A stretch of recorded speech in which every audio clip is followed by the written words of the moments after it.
Минусы пересадки волос и кому она не подойдет.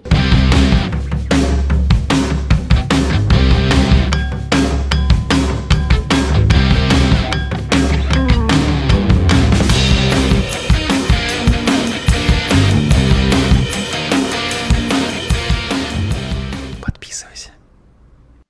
Первый довод, почему все-таки пересадка волос, ее не стоит делать в любом возрасте и не для каждого она подойдет. Потому что первое, нужно готовиться к тому, что любая пересадка волос оставляет следы забора графтов. Когда вам говорят, что вот там у нас они минимальные, особенно сравнивают и говорят, а вот у них максимальные. Вот, что называется, реально от вот таких вот бегите, потому что не те, кто сравнивает, что называется, себя, там одна клиника с другой клиники. Нет, следы остаются у всех. Фишечка еще в том, что эти следы, они проявляются не через год, а чаще всего через 2, через 3 года. Чаще проявляется больше, опять-таки, у ребят, которые помоложе. То есть вот пока у вас организм, как говорится, работает в таком, как сказать, режиме форсажа до 27-29 лет, то и килоидные вот эти вот рубцы и следы от забора графтов, они также могут проявляться еще больше. То есть учитывайте вот этот факт. Оставляет следы забора графтов, у кого-то больше, у кого-то меньше, но они у всех есть. И кто-то скажет, так вот же есть мануальные, есть машинные, есть еще различные способы забора графтов. Тоже это во многом маркетинг. Нужно всегда искать того хорошего профессионала, доктора, его команды, который умеет это делать искусно. Будь то это сделано с машинкой или это сделано мануально, и мануально тоже бывают различные техники, точно так же, как и машинки бывают разные. Все, что вы слышите, и когда сравнивает кто-то себя там с другими, говорит, вот у нас там лучшая машинка или еще что-то, это реклама и маркетинг, это когда, что называется, клиники не на что... Нечего показать, тогда привлекаются или блогеры, или начинается хай на кого-то другого, чтобы себя немножечко выгородить, да, или точнее не немножечко, а множечко. Думайте об этом, и вот первый довод оставляет следы. Второй момент. На каждом человеке пересадка волос выглядит по-разному. На ком-то это выглядит, может быть, даже при небольшом количестве графтов, очень хорошо, очень эстетично. Есть выгодные волосы. Чаще всего они всегда в портфолио. Или вот даже, если обратить внимание, иногда блогеры даже тоже подбираются под эти конкретные типы. Это люди с курчавыми волосами, потому что вот эта курчатость, она дает объем, и даже при небольшом количестве можно получить объем. Второй момент, она скрывает все недостатки, курчатость. Второй момент, люди с седыми волосами, потому что волосы, седые волосы, они более плотные, они также создают дополнительный объем и скрывают недочеты. Есть еще волосы, светлые волосы, тонкие волосы, казалось бы, это же от обратного, но они тоже являются выгодными, потому что они не дают такой сильный контраст с кожей головы, и они сливаются, и получается, что я их называю белорусские волосы, они выгодные, потому как даже тоже при небольшом их количестве, при хорошем правильном распределении, они дают, скажем так, правильный эффект. То есть есть выгодные волосы, которые чаще всего помещают в портфолио, чтобы вы смотрели и думали, о, классно. И возвращаясь, на каждом человеке пересадка волос сугубо индивидуальная и зависит от каждых индивидуальных факторов. Если вы видите, что у вашего там коллеги, друга или еще у кого-то одна пересадка, и вы думаете, что будет точно так же, как у него, нет. У каждого, на каждом человеке пересадка своя, потому что организм разный, все свойства абсолютно разные, так что имейте это в виду. Третье. Вы пересаживаете то, что никогда не восстановится, и вы должны это принимать в полной мере. Почему я вот этот случай разбираю? Потому что парень до 21 год, сейчас он пересаживает свои волосы, он кажется, он вроде бы решает проблему здесь и сейчас, в конкретном контексте, но все, что вы пересаживаете, ваша донорская зона никогда не восстанавливается. И, соответственно, в будущем без плана действий вам в большей степени все равно понадобятся какие-то досадки, особенно если вы делаете пересадку до 27 лет. Донорский материал не восстановится, и это нужно также учитывать. Четвертое. Очень тяжело самому сделать полноценный анализ клиник и подобрать подходящего доктора. Тут, если вы начнете сами изучать, пытаться изучить, вы это поймете. Я, когда начинал свои видео, я думаю, ну вот, я в принципе полгода, там годик быстренько разберусь, обо всем расскажу и как бы вернусь, буду заниматься тем, чем я занимался 5 лет. до сих пор я езжу по всем странам, по докторам, и вот только сейчас я понимаю, что вот у меня как бы хватает знаний, чтобы оценивать абсолютно все случаи, связанные и с аллопецией, и с проблемой кожи, и типом волос, и какие операции могут быть, и как забираются, и как выбирать докторов, и как выбирать клиники. То есть это долгий процесс. И если вы планируете делать пересадку волос, не обязательно обращаться ко мне. Очень многие видео я делаю для того, чтобы вас образовывать. На них образовываются клиники, и даже, извините, из всякого трэша и там шаурмы начинают делать пересадки волос, потому что у них вот есть вот эта база. Но вот эту базу знаний я создаю прежде всего для вас, чтобы вы пользовались этими знаниями и знали сами, могли анализировать. Не у всех есть аналитические способности. Кому, что называется, нужна помощь, не просто так, я делаю и бесплатные, и платные, и срочные консультации, и у меня есть мои, скажем так, доктора, с которыми я работаю под моим контролем, когда я сам все готовлю от и до, и от начала, и до получения результата. И кто-то скажет: Олег, ты там топишь за клиники. Какие клиники я топлю? Ну, на самом деле, мне это вообще уже не беспокоит, честно говоря, и даже вот это видео. Посмотрит его, не посмотрит, большое количество, небольшое количество, оно прежде всего адресовано тем, кто может думать и понимает суть этого видео. Я с этого видео не зарабатываю, мне там монетизация YouTube какие-то гроши там наливает, я даже на это не обращаю внимания. И посмотрит его там 100 тысяч человек, миллион или там, я не знаю, 1000 человек. Для меня, по сути, разницы нет, кроме того, что большее количество людей это увидит, больше людей, по крайней мере, хотя бы задумается и начнет анализировать, и не просто эмоционально выбирать там пересадки волос, а все-таки пытаться углубляться и смотреть, сравнивать различные клиники, потому что очень важно смотреть разные категории клиники, их сравнивать, смотреть, в чем различие и так далее. И тоже некоторые говорят: так вот, я просто пойду к дорогому доктору, полагая, что если дорогой там именитый доктор, то это будет как бы самая лучшая пересадка волос. Абсолютно нет. Были случаи даже, когда я показывал именитым докторам своих ребят, пересадка которых стоила там в 5-6 раз дешевле, чем их пересадки, и они не могли понять, они мне пытались даже говорить: о, это, наверное, вот этот доктор, думая, что это сделал дорогой, очень дорогой доктор. Я не буду называть имена, но эта пересадка там в десятки иногда раз дешевле. Суть какова? Что не обязательно дорогой врач — это хорошо. Но тут больше вероятность попасть в проблему, если вы выбираете дешевых докторов.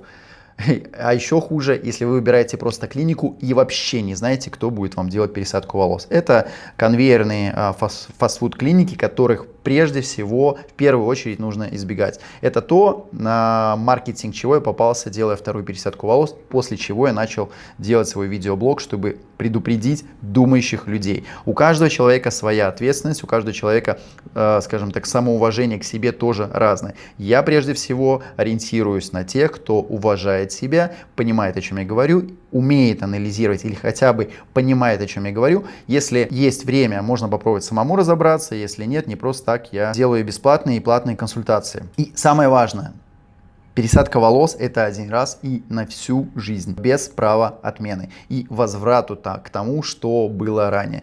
Вот это самая база, от которой нужно отталкиваться, вне зависимости от того, сколько вам лет, когда вы планируете делать пересадку волос и многих других факторов, у какого доктора, там супердорогого, мирового, не мирового, дешевого, или там просто идти там, где блогерам платят, и делать там. Это ваш, скажем так, выбор, только ваш выбор. Я не могу на вас влиять. Моя задача дать вам информацию, которую я сам когда-то не мог получить. Вы уже анализируете сами. И еще я выписал, кому не подойдет пересадка волос. Первое. Тот, кто думает только именно эмоционально и именно в моменте. Пересадка волос — это что-то, что останется с вами на всю жизнь, и качество этой пересадки, скажем так, задаст также качество вашей жизни. Это будет инвестиция или проблема на всю жизнь. Если вы идете в клинику и делают там операцию студенты, или просто идете к какому-то студенту, у которого малый опыт, а малый опыт — это минимум 7 лет пересадки волос должен делать этот конкретный врач. И нужно выбирать конкретного врача. Это вот прям транслирую в каждое конкретное видео. Второе. Пересадка волос не подойдет тому, у кого нет времени, сил и способности самому разобраться в этом и только может быть, скажем так, подвержен вот этой вот манипуляции: о, я там увидел, вот кто-то сделал, я иду. Если вы готовы получить, что называется, клеймо, вот это вот как ставили раньше на рабах или там на животных, что вот принадлежит к вот этому низшему слою с пересадочкой, это тоже ваше отдельное право. Третий момент. У тех, у кого большая аллопеция при недостаточной донорской зоне. Практически редко сам клиент может определить, достаточная зона или нет. Часто ко мне приходят на консультации, особенно бесплатные консультации. Кстати, у меня вот действительно разница клиентов, кто приходит на платные и бесплатные консультации.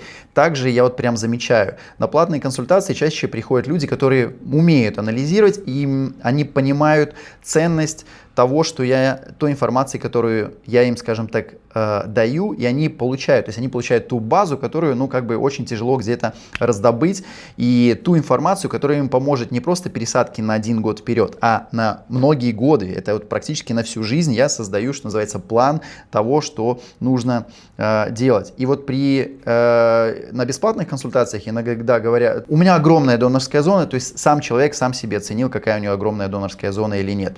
Каким образом? В общем, при большой аллопеции и недостаточной донорской зоне иногда бывает лучше вообще не делать никакую пересадку волос. Или понимать, для чего она делается, например, чтобы в будущем совместить ее с трихопигментацией. Трихопигментация огромная тема. Сейчас ко мне еще начинают чаще приходить с ухандоканными головами после трихопигментации, с пятном, с разными пятнами. Бывает одним пятном, бывает разными пятнами, потому что увидели мое видео с моей трихопигментацией. Вот она прямо на мне. Видно, не видно, по прошествии года у меня ничего не изменилось с ней, и думают все, что это очень сделать легко, трихопигментацию, пойду к любому тому, кто хочет в этой сфере развиваться, или там тот, кто делает просто татуировку, и сделаю себе татуировку. Нет. Я 4 года изучал по всему миру трихопигментологов, чтобы сделать свою трихопигментацию, и эта моя трихопигментация заняла у меня более полугода. То есть у меня, если я не ошибаюсь, я уже забыл, около 8 или 9 было процедур трихопигментации, чтобы получить то, что у меня есть, и то, что мне нравится. Поэтому тоже не думайте, что это так просто. Следующий момент. 4-й пункт. До 26-27 лет нельзя делать пересадку волос без предварительного плана минимум на 10 лет вперед. Это вот тот важный базис, с которого мы, собственно, начали, и про конкретную голову вот этого парня. Номер 5. Для тех, кто в будущем, возможно, будет брить волосы. Дело в том, что пересадка волос многих плотных волос чаще всего, так как оно и бывает, потому что на донорской зоне у нас более плотные волосы. При бритье вот эта вот разница, она заметна и видна. Так что если вы планируете в будущем брить вашу голову, имейте в виду, что это может быть некрасиво. Может быть, возможно, вам вообще не нужно делать пересадку волос. Номер 6. Для людей с повышенным риском образования келоидов. Да, есть определенный тип кожи, когда образование келоидов, он повышен. На что это может повлиять? И на зону, куда вам засаживают графты, и на зону, где у вас берут графты. И вот эти из маленьких таких точек могут образоваться большие келоидные рубцы. Это зависит, вам скажут, вот у нас там самый тонкий панч или еще что-то. Это ваша физиология. И особенно не у опытных докторов. Вот почему нужны действительно опытные доктора, и вот для таких случаев более 10-15 лет, потому что они уже сталкивались со множеством типов кожи и волос, они знают, с чем работать, и когда можно взять, например, там 4000 графтов, 5000 графтов, а когда нельзя больше и 3000 графтов взять, хотя вам кажется, что у вас очень хорошая донорская зона. В общем, это про опыт. 7.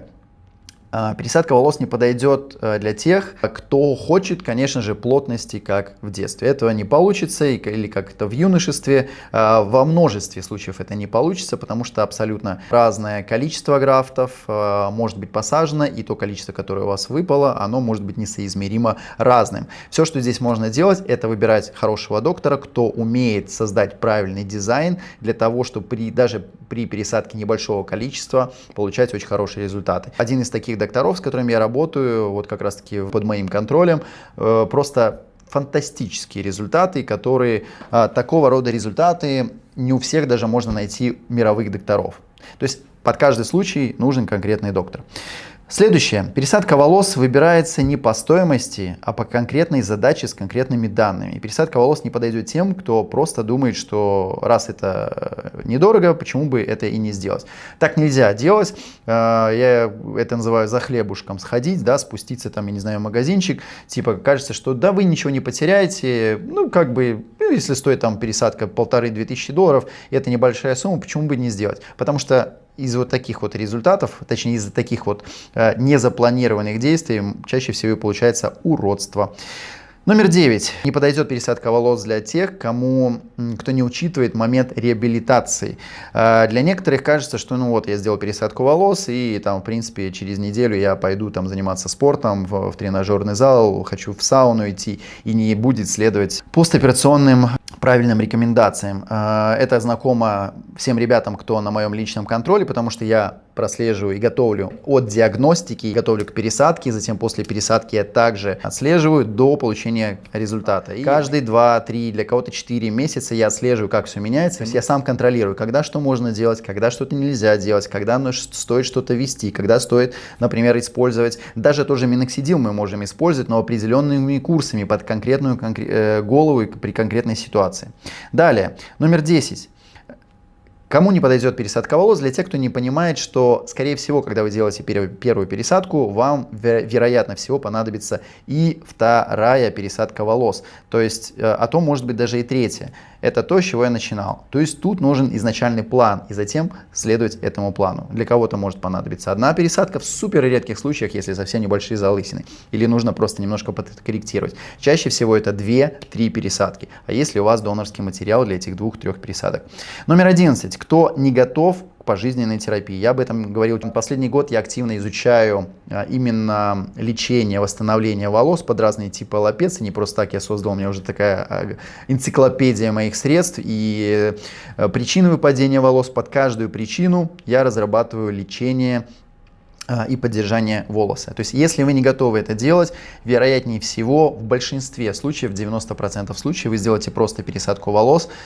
И без терапии это будет чаще всего не деньги на ветер. Вообще тут вот все, что связано с пересадкой волос, это вообще не про деньги. Это про качество вашей жизни и про трату иногда времени. То есть самая трата времени это минимум, что вы можете заплатить. Чаще всего платится...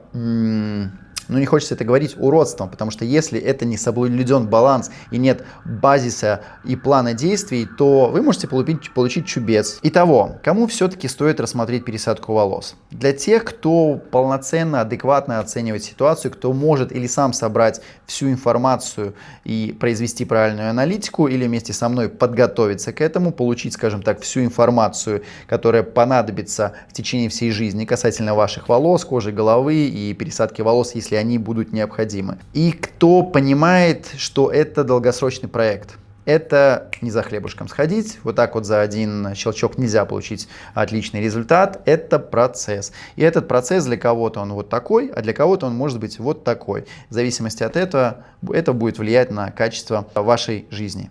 Каждая голова индивидуальна. Если вы хотите быть полноценным человеком и рассматриваете себя индивидуально, то и подход ваш должен быть индивидуальный к самому себе, учитывая все факторы, учитывая все риски.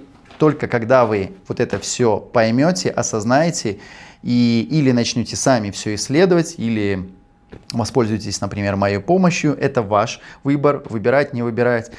И будет у вас полностью картинка, только тогда можно начинать действовать. Не забудьте, пожалуйста, поставить лайк, подпишитесь на канал. Возможно, кто-то вовремя подумает, что стоп, не нужно делать пересадку волос, нужно подойти к этому комплексно. Я обращаюсь к самому себе, и это адресовано к самому себе. Когда я искал информацию, я не мог найти вообще ничего. Были только там тоже проплаченные различные звезды и рассказывали, как все хорошо, идите на пересадку волос, как это все круто, и продажные блогеры. Это больше ориентировано для того, чтобы предупредить вас или тех ребят, которых еще можно вовремя предупредить. Уважайте себя, ну и главное, чтобы колосилось красиво. Подписывайся.